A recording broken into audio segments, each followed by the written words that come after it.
Today's free art lesson is going to be on 5 values.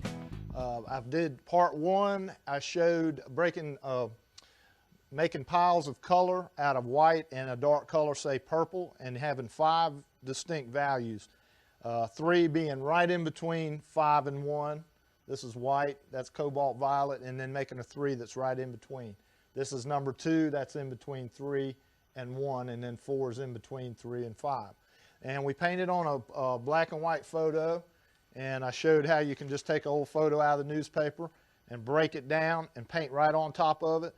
And in 5 values, you can tell what that is, even though it's not in color. You can tell it's some ball players doing something, some people.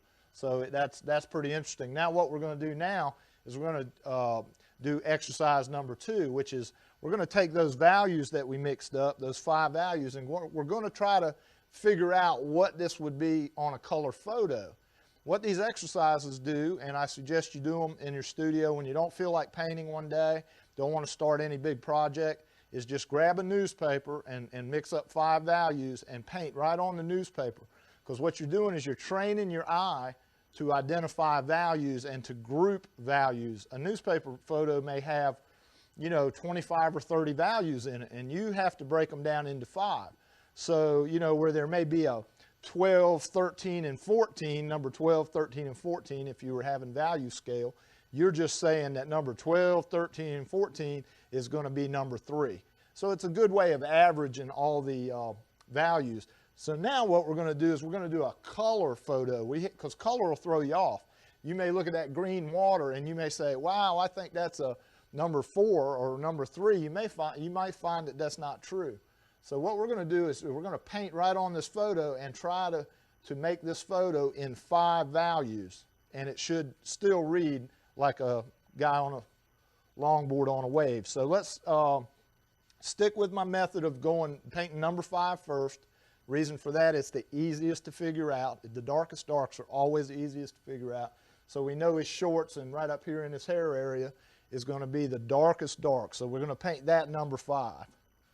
So we start in here and we just paint that one little area on his head, number 5, and we paint this part of his pants, number 5. Now, we know we're right because that paint just blended right into that color on that photo. It actually looks right already, so we know number 5 was perfect.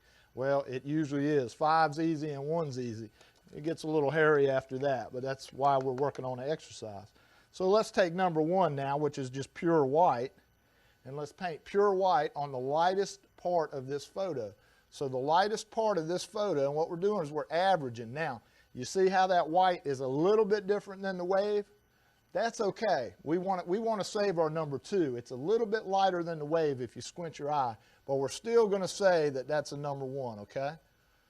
That's the whole thing, is training your eye to average, because I'm going to need that number 2, so I can't make the wave number 2 right off the bat. I need to make it number 1. So I'm not going to paint this whole picture, but I'm just going to put some white in there.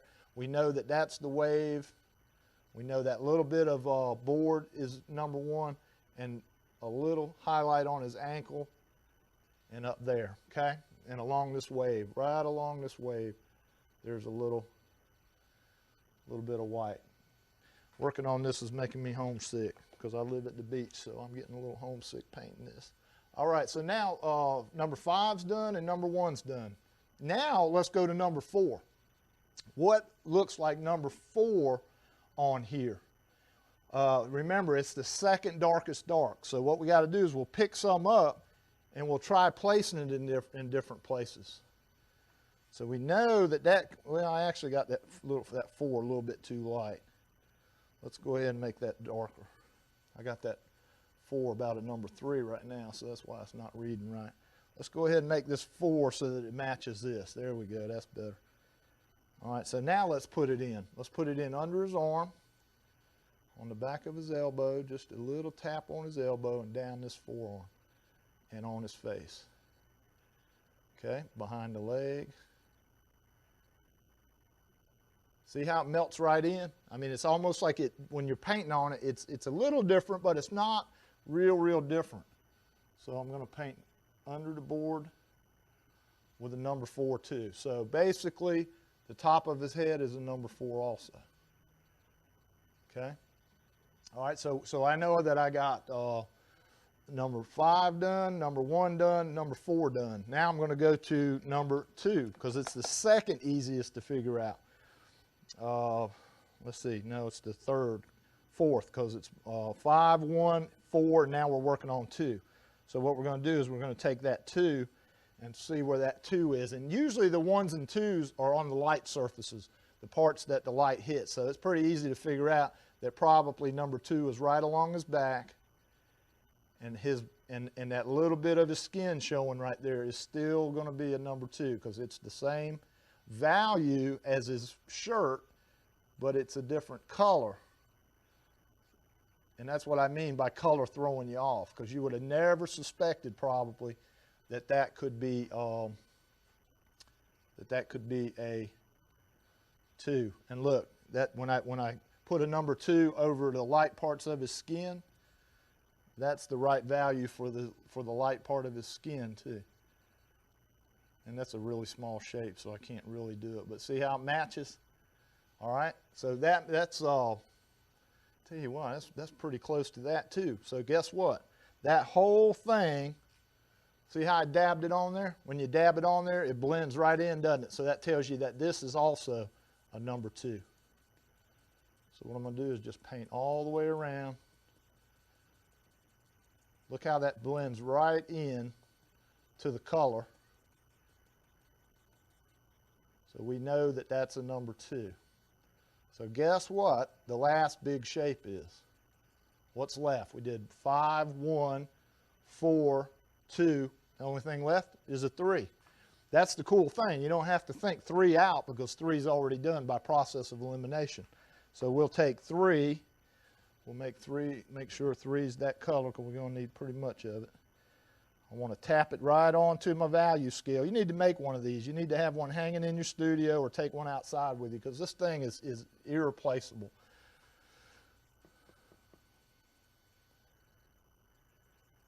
And it looks a little bit light.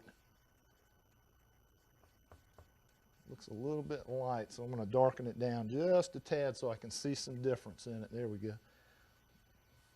I want it to be darker than the rest. But watch when I get finished. When I get rid of the green, how it reads right. It's called reading right. You'll be able to tell it's a guy riding a surfboard or standing on the end of something. You might not know it's a surfboard, but you see now how that's, and what I'll do, I'll just darken it down just a little bit more so that it reads right. You don't have to stick with the piles. The piles are just to get you going. But it's obvious that this wave is darker than the water behind it. So I've got to make sure that I get it dark enough to read right. And there you go. And when you squint your eyes, that thing makes you can tell somebody's standing on something with a wave and some spray coming out the back. So do a few of these on color pictures and train your eye to work in 5 values at first, and then tweak it and adjust it up here as needed. Forget about that after you get it blocked in. Once you start getting, you know what the lightest light is, the darkest dark. And I bet you I could ask you now, what's the darkest dark? So when you start painting it, let's say you wipe this off or you soak it up and get all that paint off there, you could actually paint over top of this underpainting with the real colors. But I bet if I ask you, you'll know what the darkest dark is because you remember painting it in. If I ask you what the lightest light is, you would remember automatically it was the water. So it's a great way to underpaint, study the values, and get a good start on a painting. Get going, whether it's studio or plein air. I hope you enjoyed this free art lesson on values. If you'd like to see more about me, please go to MikeRooneyStudios.blogspot.com.